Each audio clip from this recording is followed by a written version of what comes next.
Hello everyone, and welcome to this Heimdal Customer Spotlight webinar, a very special webinar that we've organised for you today, where you get to actually hear from one of our customers and their experience buying cybersecurity solutions and the process that they went through to get there. First of all, before we begin the session, we're going to start by introducing the speakers that we have on the line today. My name is Sultan Hamawandi. I'm the head of demand generation here at Heimdal. Work very closely with the content team. We have an award-winning content team that produce lots of news and different assets and articles for you to consume. If you've not seen those, please do encourage you to check those out on the Heimdal website. Frederick, would you like to introduce yourself? Definitely. Well? Thank you, Sultan. I'm Frederick, and I am the head of enterprise in the UK, and I am working with strategic accounts, of course, in the focus markets as well as on a global basis. Used to head our activities in Iceland, which is also why we have our lovely friends from Össur here today. Excellent. So my name is Einar Dagfinnur Clemensson. I'm the infrastructure and cloud architect at Össur, and this is one of the solutions that we have added into our tool set to make progress on our security set. So Haukur. I am Haukur Harðarson. I'm Senior System Administrator at Össur, and my primary focus is on the EUC realm technology. And Heimdal is, of course, part of my administrative tasks here at Össur. Excellent. And this session, just like all other Heimdal sessions, are very interactive. So as we go through the discussion today, we do want you to become a part of it. Please do submit your questions and your comments throughout. We'll try and feed some questions in throughout the session. Any that we don't get time to, we'll save for the end for the formal Q&A, but we will try and include you guys in the discussion as much as possible, because we appreciate you might have some questions for our guest speakers here or about Heimdal as well. So please do interact with us. We love the engagement, we love the participation, and we want to make this a very interesting session for you all. So without further ado, let's introduce Heimdal and also Össur, and then we'll move on to the bit that you've all been waiting for. So we'll start by covering some of the challenges. We'll talk about how Össur also evaluated their options for the challenges they were having, talking about the shortlist and selection process, which actually a lot of you put in your registration forms was the piece that you were most interested in and you wanted some advice and insights on. So we will get to that. We'll talk about the use of Heimdal in the organisation today, and then we'll talk about the future plans and what their general thoughts are, and the benefits that they've experienced as well. And as I mentioned, that Q&A will shortly follow. For those of you that are putting it in the chat right now, the session will be recorded as well, so you can watch it again afterwards, and it will be sent to you following the session as well.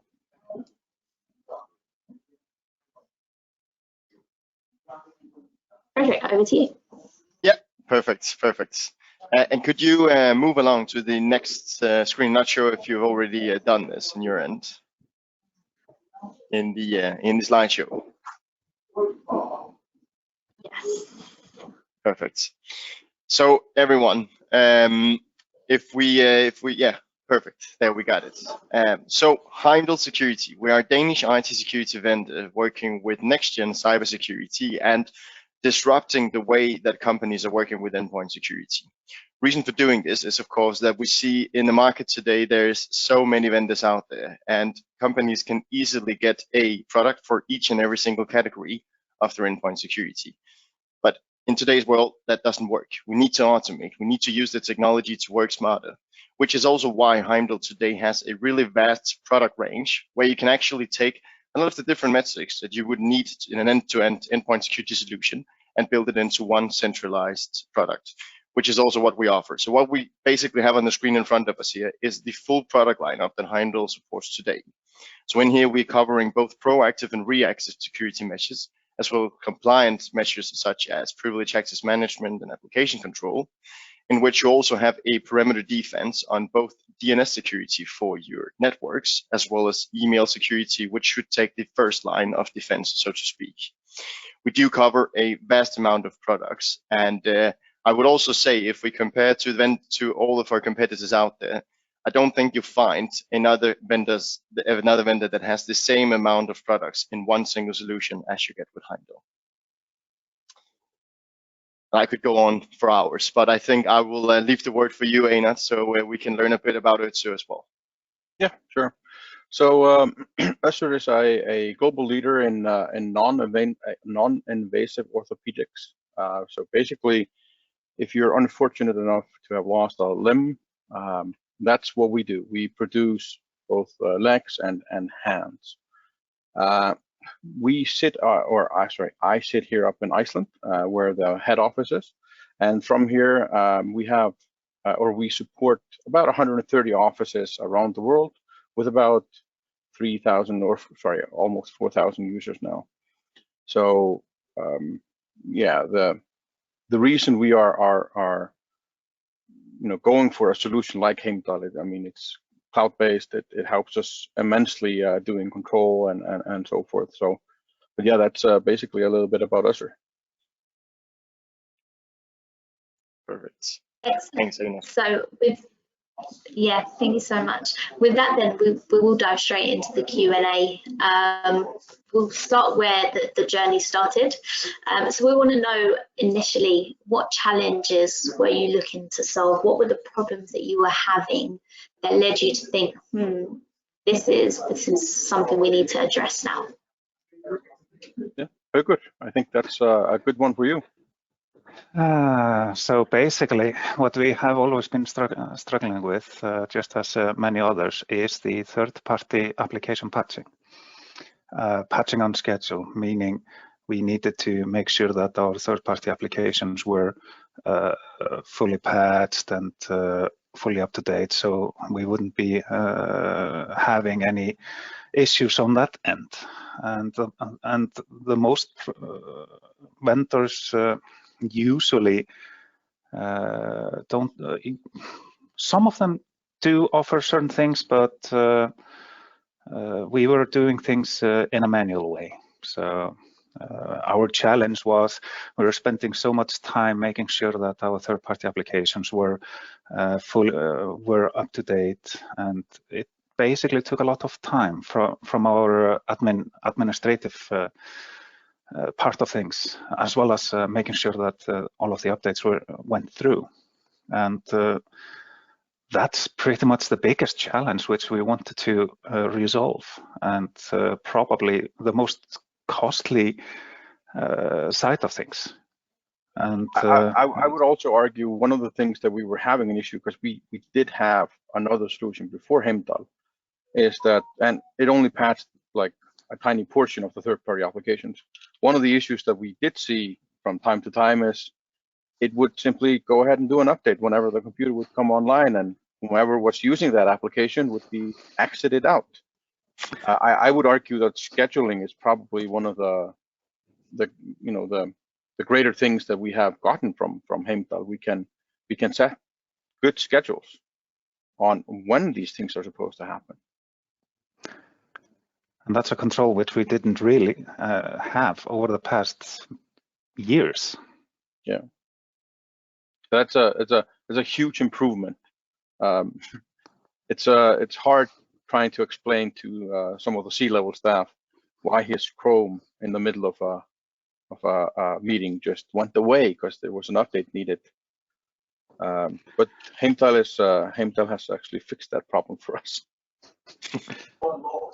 I love that we're already touching on some of those juicy benefits. I mean, if anyone can relate to anything that the gents have said, please feel free to put it in the chat. You know, have you ever been locked out of meetings because something decides it wants to automate itself and update at a really, really bad hour? Let us know.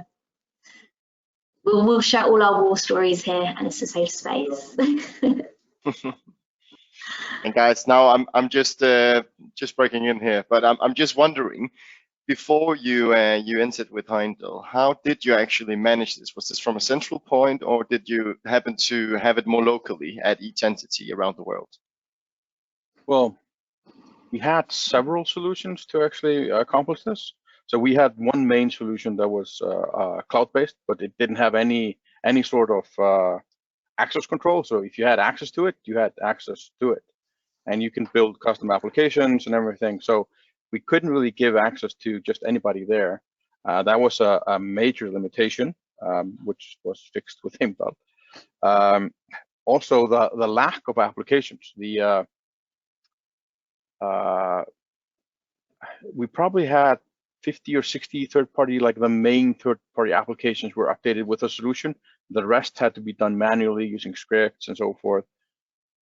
Again, we have a much broader third-party solution in place now, where most of the stuff that we have is getting updated, which is great. Heiko, do you by any chance have a number? Do you remember how many third-party applications we are updating right now? The number of applications is reaching 40, if I remember correctly. Yeah, that we're actively managing through Heimdal. Yes, which we are actively managing, including our headset application and everything related to that, and of course all major browsers and so on and so forth. Yeah, and it's all automated. It's all done on a schedule. I have to admit, since we got Heimdal, I haven't really had to log in to take a look. It's basically been moved completely over to Össur compared to the old solution. I was an active participant in making sure that our third-party solution was updated. Not sure it's a good thing that I haven't logged that in that much, but it is what it is right now. I'm just very pleased with what we've been able to accomplish so far. And like I said, for me, I think the main thing there's a proper scheduling in place. Because I kept having these awkward meetings where people would come to me and saying that they were, being pushed out of something. And I'm like, well, we have to do updates. Definitely. Thank you for this. Yeah, I'm sure you'd probably want security to be seen as an enabler to the business rather than just a roadblock slowing all the other processes down, right? Yeah, it's preferred. I would like to say that we have come further along, but with some people, it doesn't really matter what you do. You're always on your heels. It's just whether you're doing it properly, using scheduling and making sure that device is updated and so forth. Some of them are just old, I guess. I'm not talking about the devices here.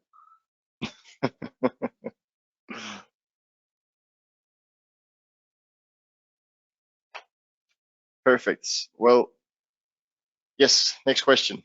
So, gents, we want to ask you how did you go about evaluating your options? So I know that Heimdal, of course, was part of the discovery you made once you actually came to the realization that you needed a new tool. But how did you actually enter this whole process, and which kind of considerations did you have in the whole phase of it? Edward, you or me? Doesn't matter, but fundamentally for me, it's stepping back, looking at the entire inventory of what we had. That was a step one. Yeah. And I mean, when we are looking at a PAT solution which has only 40% of what we had, something like that, then and no RBAC, no control. No RBAC, no control, and also no maintenance schedules. Versioning control is a big factor as well for some applications.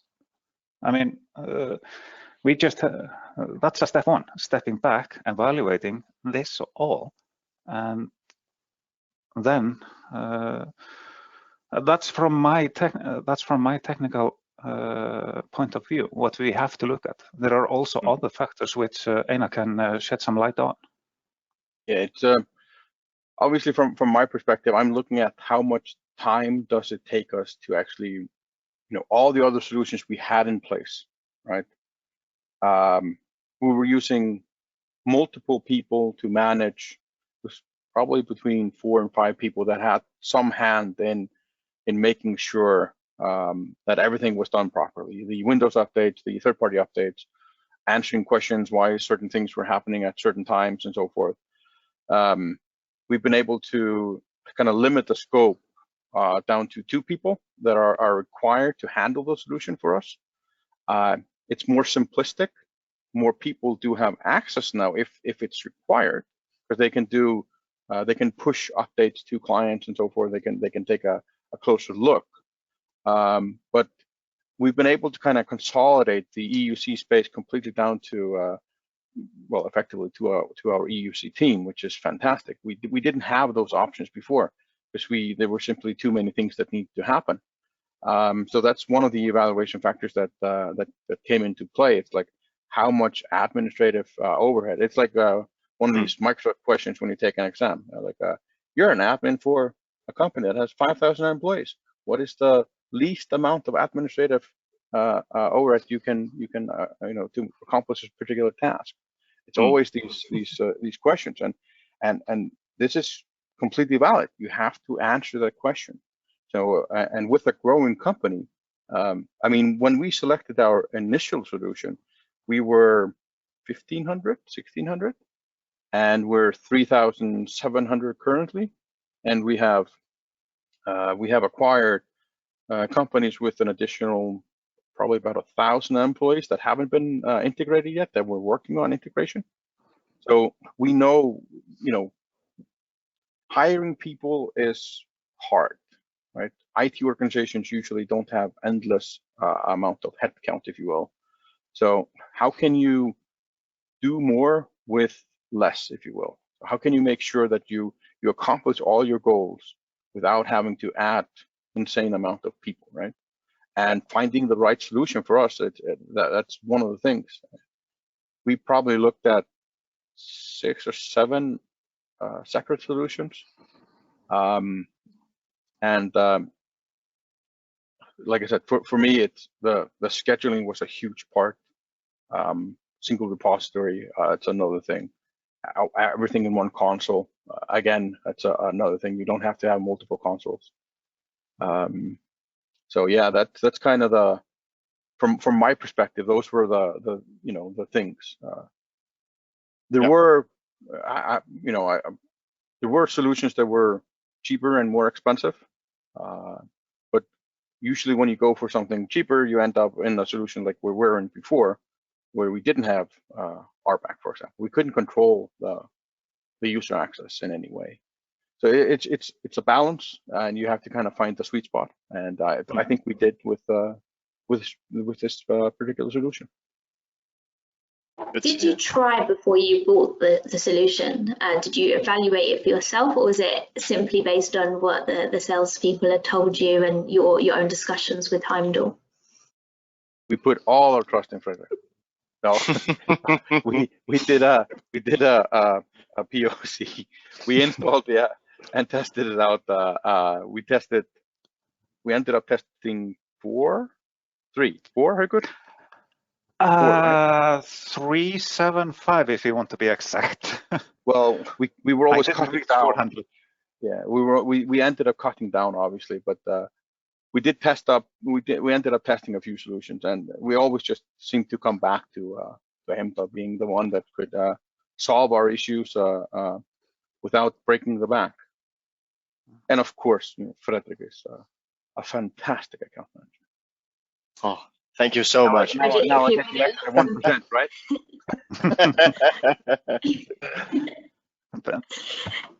Yeah. Your inbox is going to be absolutely full after this, Frederick, I'm sure. Completely. fsj@heimdalsecurity.com. There you go. You should put it on your t-shirt. Yeah, definitely. I'll make sure I have that next time. Love that. So I know we have touched upon this slightly, but you've mentioned cost and you've mentioned some of the things you were looking for from a functional perspective. But Yeah. ultimately, what was it that influenced your decision? And what was it that made Heimdal stand out? I'll start off this one, because this is something that is very near to my heart. It's the fact that you're a cloud-based solution. So since 2018, we have had a software as a service first model. Some of the solutions are not fully cloud-based. They have a cloud front end, and then they have something, because they basically refactored some of their solutions so that they work in cloud, but you have to have on-premises stuff, if you will.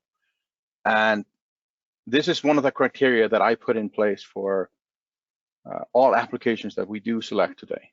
It has to be a software service solution. Who is better at running the solution, the backend, if you will, than the people that actually created it? We're not experts in Heimdal or any of these solutions, and it's much easier for us. And again, this comes back to how many people we are actually using to run the solution today. It is a cloud-based solution. It's, for me, this is very important. And Haukur can now talk about the all the bells and whistles of, the third-party application requirements and so forth. Yeah, so I do have to admit that some of the 7 solutions which we looked at, or 7 or 10 or whatever the number was, they were looking like major administrative overhead.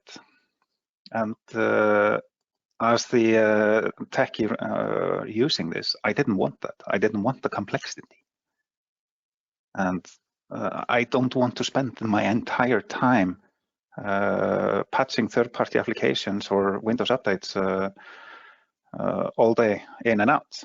We need to be able to focus on other things. And automate everything. Yeah. Yes. And we get that in the cloud, basically, with this solution. And that, at least from my point of view, that allows me to do so much more at my with my time. I mean, yes, I monitor more closely what's going on, but that's the thing. With pure cloud-only solution, I don't have to worry about infrastructure or anything like that. And there comes in the whole thing. I don't have to worry about it. I just log in, make sure that everything's fine, there are no errors, things are shining. And that's really what this was about. And the best of it all, well, from my personal opinion anyway, it's always that I get the feedback which I require. I don't have to chase. I don't have to chase some weird stuff happening because I have everything at my fingertips. I also have to mention that since it's a cloud-based solution, we don't do necessarily updates to Heimdal. They kind of take care of that as well. But it's one less thing that we have to really think about. It's always the same thing. How can we do, more with less? Basically, but yeah, it's been quite handy, the solution so far. Good to hear. And Jens, you mentioned before. Oh, Frederick, you go. You go first, Susan. No worries. So you mentioned before that you were using multiple solutions, and obviously Heimdal does have multiple solutions. When you were actually going through the evaluation and selection, was the fact that we had multiple solutions, did that influence your decision at all as well, or was it purely right? We need a solution for third-party patching, and therefore Heimdal does this the best. So we started off only looking to solve the third-party solutions, though, right? That was the main driver. The fact that you can do other stuff, and after going through the introduction, we ended up buying 3 separate modules instead of just one. I would say it probably, since you have you can do multiple things, it it helps. We were able to consolidate a few solutions into kind of a single platform, if you will. Like we weren't looking for a PAM solution, for example. The fact that you have one and we could implement it in a very easy way because we were already going for using the agent and so forth. It was an added benefit. Like you showed on your first slide, you have like 9 or 10 separate things. We are some of the solutions we're quite happy with that we are using, but whenever there is an update or when we're doing renegotiations or something, we tend to look at your portfolio because the working relationship so far has been quite good. And whenever we are doing an update to a solution, we usually tend to take a look at what you have to offer at the same time. And again, we started off looking for one. We already have 3, and it's highly likely that in the coming years that we'll slowly migrate more into your solutions. They function well. They're, like I said, they are cloud-based. They fit with what we're doing. There's usually not a lot of learning curve that has to be hit there. Maybe that's because we have qualified staff. I don't know. Oops, my dog is trying to get in here. But yeah, it's basically. I mean, we're always evaluating what we have, and whenever there's something new that comes up, we do evaluate it. It's like with the remote tools, we did evaluate that. The only issue that we had is it came out too late. We were burning up on an old solution, and we had to select something else in the interim. Having said that, we might once we're done with this contract, we might take a look again. You have the solutions, and having a single console for the support staff is always a good thing. It makes it easier for them. Definitely. Yeah, and Fredrik, do you have a question? Yeah, but my question was the exact same thing. So I'm really happy with the answer, though. Let's jump ahead to the next question here. So will you hit the button for me? It's awesome. Thank you very much. So, gents, we want to ask you, of course, and you've been touching upon this a few times now, but it would be good to perhaps hear some more about how it's utilized today, how you're using Heimdal within the organization. We know exactly which products you're using. So which kind of use cases have you seen in your day-to-day that compared to what you had before just makes your life easier? And perhaps this is more a question for you, Hauke. I know that I think you're more impacted. Well, let's start off with patch and asset management, as we have frequently mentioned. The patch and asset management has actually helped us quite a bit in terms of patching the third-party applications. When we were evaluating it initially, yes, we were focusing on third-party applications and what it could do for us. The portfolio of applications updated was pretty good. And on top of that, Windows Update, the module, actually did allow us to reconfigure certain categories, so we could maintain and make sure that firmware was being deployed to our fleet of laptops as well, and a few other bits and pieces. So that's all in place. Infinity management. Before you continue, let me ask you this, because I always think this number is quite fun. When we do patches, how long does it take us to update about 80% of our fleet? Well, 80% of the online fleet is usually about 12 hours, something like that. We usually have. Quite proud of that number. Yeah, that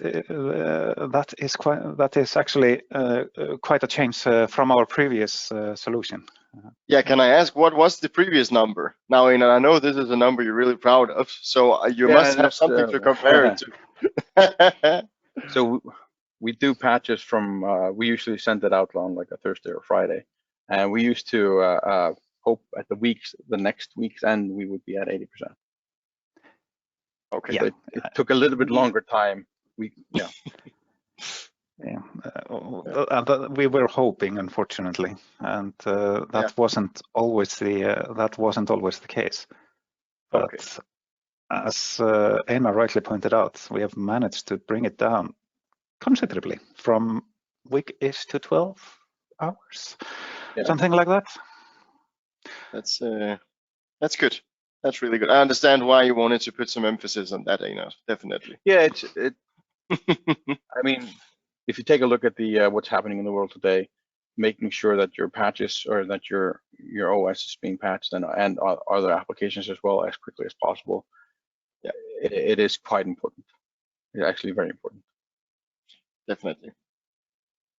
And not only OS patches, I mean, there are drivers and firmwares being distributed with Windows updates now, and it's equally as important to patch firmware and drivers today. And initially, we didn't have that in place. Now we do. So that all rolls up into one handy solution. Definitely. And how could now, I know that perhaps before in time, you of course had to do some work related to actually deploying these things. How much time do you actually spend on this today? I actually just check up on news and make sure that there are no faulty patches, which and if I hear about some faulty patches, I take action. Other than that, no action. Okay, so completely automation. Yes, in many ways. And I mean, it's for certain browsers, the only action I take is to limit, set the exact version which I have, so I don't accidentally update into faulty version, which everyone is complaining about. Or I even have the capability of uninstalling the, speaking of Windows patches, I have the ability to uninstall patches if need be. And that's also very important, given that patches can be faulty as well. I mean, we're all human. Definitely, definitely. That's good to hear. Really good to hear. That we're human? Yeah, I think so. Yeah. And also, excellent. You go. And also Infinity Management has helped us quite a bit, which is also handy to basically deploy our custom applications.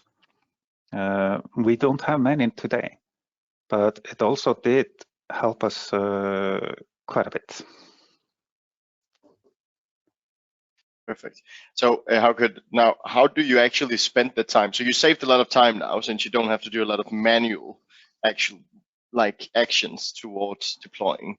So are you spending your time a bit wiser now, you'd say, with the automation you have here? Who said anything about wisely? I did. It's more fun to break things. Definitely.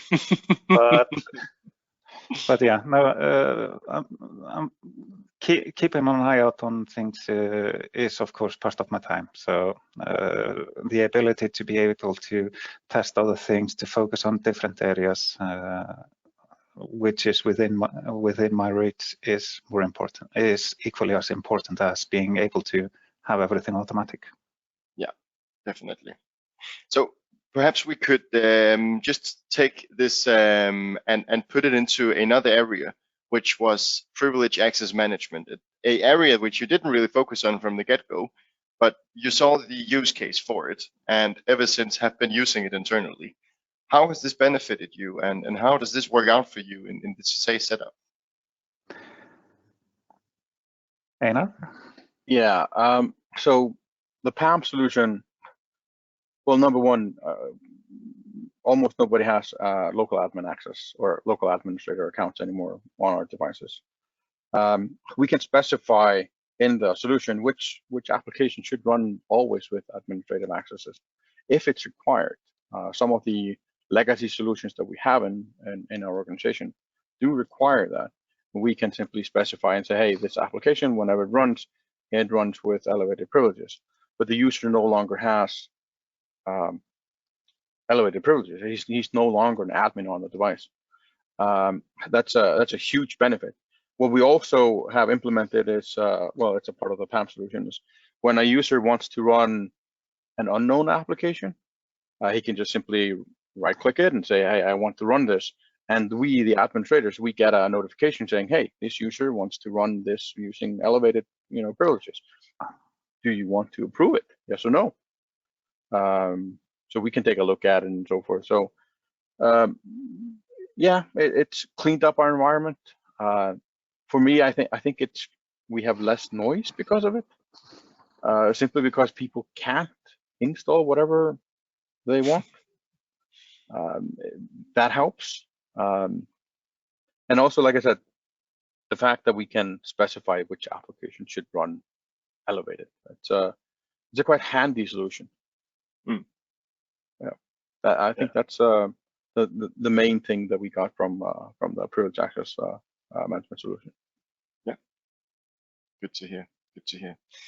So, I want to ask you a thing, because I know that we had a specific use case with Infinity Management not so long ago, where there was quite a surprising feature that actually helped you with a quite severe problem you encountered.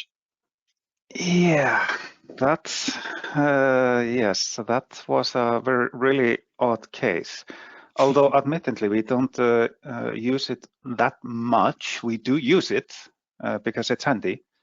The use case was actually quite interesting, meaning that there was a computer which wasn't available to us, or meaning it was not available to the domain. So the domain membership expired, Azure AD memberships expired, BitLocker, all of this information basically expired due to time. I mean, it's 90 days if the computer is off the network and the information is gone, or 180 days, or depending on how it's configured.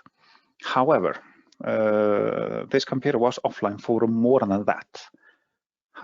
But prior to it becoming offline, it actually had the Heimdal agent. So we were able to create a combination of PowerShell scripts, and we were able to execute it on the computer and regain control. Because of the time it was offline or away from the domain, it actually no admins were able to log on to it, and we couldn't do anything to basically access it. But with this, all of the custom scripts which we compiled into the management, allowing the third-party management to literally deploy it, we were able to regain control of the computer and recover it, and getting it back to the domain, getting it back to the appropriate management platforms, and so on and so forth. So it was actually slight of a out-of-box thinking there, to say the least. Definitely. But we're really happy that we actually had an opportunity there to help you out, because otherwise it would have been lost, and all the data on it would have been lost as well, basically. Yeah, the computer was unrecoverable, or we thought it was unrecoverable because of the amount of time and so forth. But having the agent on there, we were able to basically recover the machine. Yeah. Heimdal saves the day. Yes, as usual. And you have to take the credit. Perfect. No, I think that's a really, really good example, and I appreciate you sharing that with us. I'm sure a lot of our audience will be in similar situations, especially with remote working and devices not always being as accessible. So being able to do that remotely as well provides a huge advantage. With that, I'd actually like to ask you, would you recommend Heimdal to your peers? And what is it in particular that you would recommend? I know you have touched on quite a lot. So we have a few more hours if you want to delve into every little thing, or you can summarize it, whichever you'd prefer. Yeah, so yes, we would recommend, and we do recommend.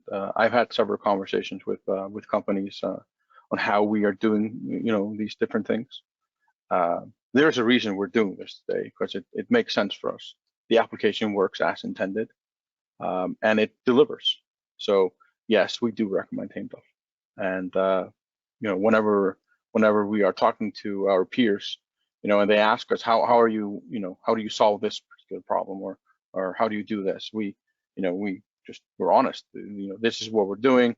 In this case, for third-party management, patch management, Windows OS, and so forth, we are using Heimdal.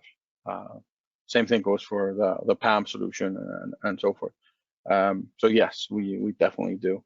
I think, again, one of the main things that I always emphasize, it's a SaaS platform. There's effectively no back-end installation required. You deploy an agent, and that's it, done. So the deployment time is low because of it.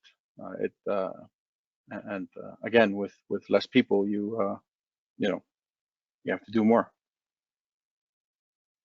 Definitely.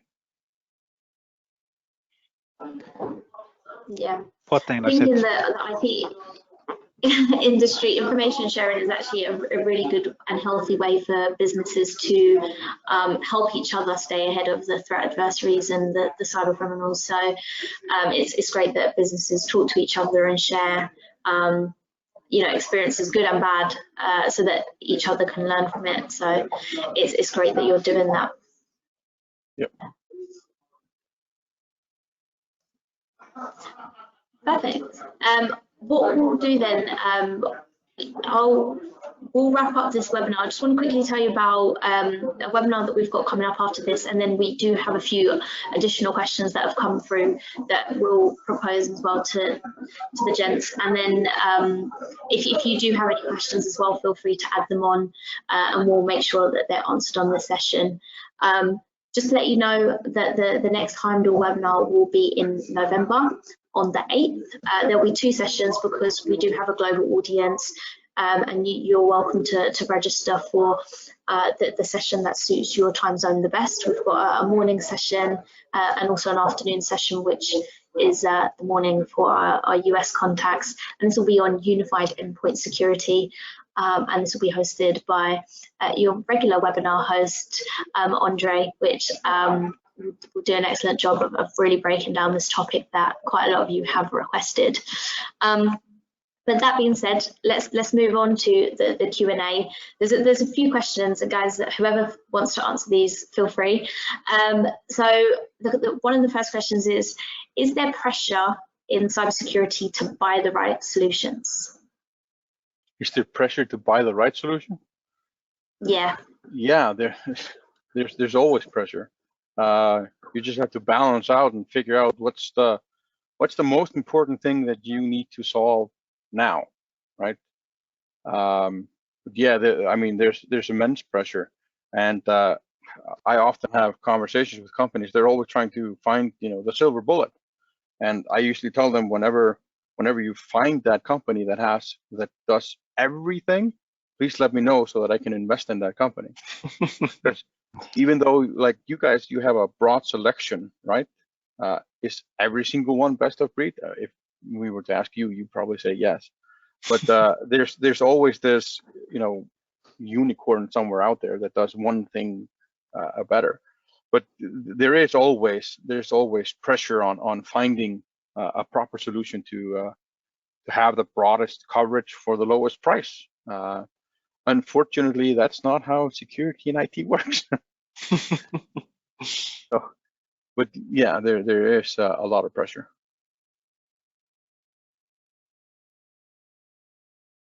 Excellent.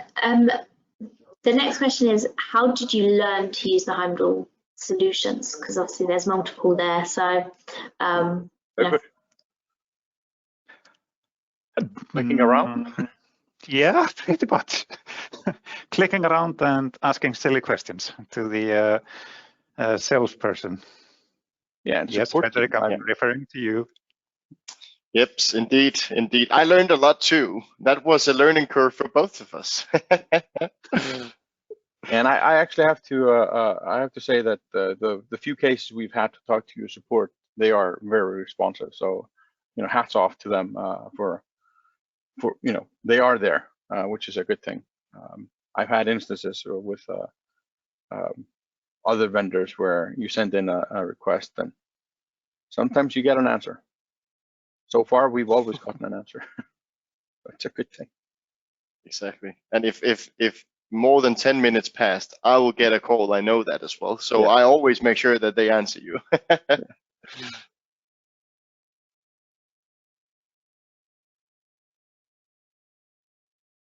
Lovely. I know one of the next questions has actually been addressed is now that you've saved loads of time for automation, you must have picked up some new hobbies.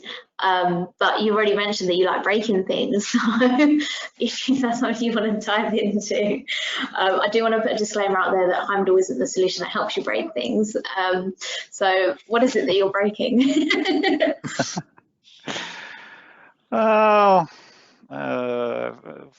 Fixing up a tablet, which I dropped down as an example. It's always fun to experiment in other things, and it's just good fun. I thought you were going to talk about the fact that when we were implementing the solution, you burnt down your entire complex. But just move on from that. Yeah. Well, that was when you were find in the newspaper, guys. It wasn't exactly my fault. No, I know. I thought it was funny. Well, funny and not. Goes into breaking things, but it wasn't my fault. I see we have another question here as well. How long time was the deployment in total for your whole organization? Good. I don't remember. It was tallied in weeks. It was for the primary focus in first stage was third-party patch management and Windows Update that we needed to get control of, and we accomplished that in less than a month. Yeah. So it's I think we got it out to, I would probably say 95% of our fleet within the first month. And then we had some computers that had issues with basically Windows Update or some sort of issue with the remote installation mechanism in the device itself. And that took a little bit of time to actually do cleanup. It wasn't really anything to do with Heimdal. It was just the device was somehow screwy. And yeah, it was probably between 50 and 100 devices that we actually had to call in. But it was actually good because we found out that it had additional issues or hadn't been updated properly, and it needed to be completely wiped in some form. So it actually elevated our security posture a little bit just by calling in these devices that actually did have issues, real issues that we had been at that point in time unable to identify. Perfect. And would you also say in that whole process, because I also know that I knew that we had a meeting shortly after you actually made the first deployment, which from, I would say, one day from the other, you had 2,500 new active clients under the license. So that thing was quite rapidly happening and was just moving along with the last bits and pieces. In regards to the configuration and all of this, how long did it took you to actually pick up on this? Yeah, it wasn't that long. No, I would say a couple of weeks. We had everything under control, I guess. Yeah, something like that. Yeah, and you also used the AD group pairing with the group policies in Heimdal, right? Yeah. Yep. Yeah. Made it easy for you to indicate. Yeah, we've integrated as much as possible. Again, to automate. Yeah. Perfect. You mentioned earlier about you acquired another business, and I think what stood out to me there is a lot of businesses do go through mergers and acquisitions, and that also poses new risk. How easy was it to add on these new devices or these new endpoints, or bring in all these new machines and manage that process as well. Because I'm sure a lot of companies, as they're growing, will need to factor that in as well. So having something that's quite scalable, was that something that's quite seamless and efficient? Yeah, it is. The fact that it's not a requirement that the device is on our domain, because we, once we acquire something, we can deploy the client through the other organization, and we get insights. So deployment is easy, and we get an understanding of where the other organization stands from a security perspective. We understand what how their patching has been in the past. We do have reporting tools as well, but it's just one of those things. It pops right up if all the devices have never been updated. Heimdal will tell you real fast. And that the same also applies for the third-party applications, which can be in really strange conditions at times. Yeah, smaller organizations, unfortunately, they usually don't have the ability to go for something like this. They simply don't have time, which is unfortunate. But I think it's mainly because they're afraid of investing time in this, and they just hope that the third-party stuff won't bite them in the ass. And we see this it's quite common when we're going for smaller businesses that this is usually not something that they are thinking about.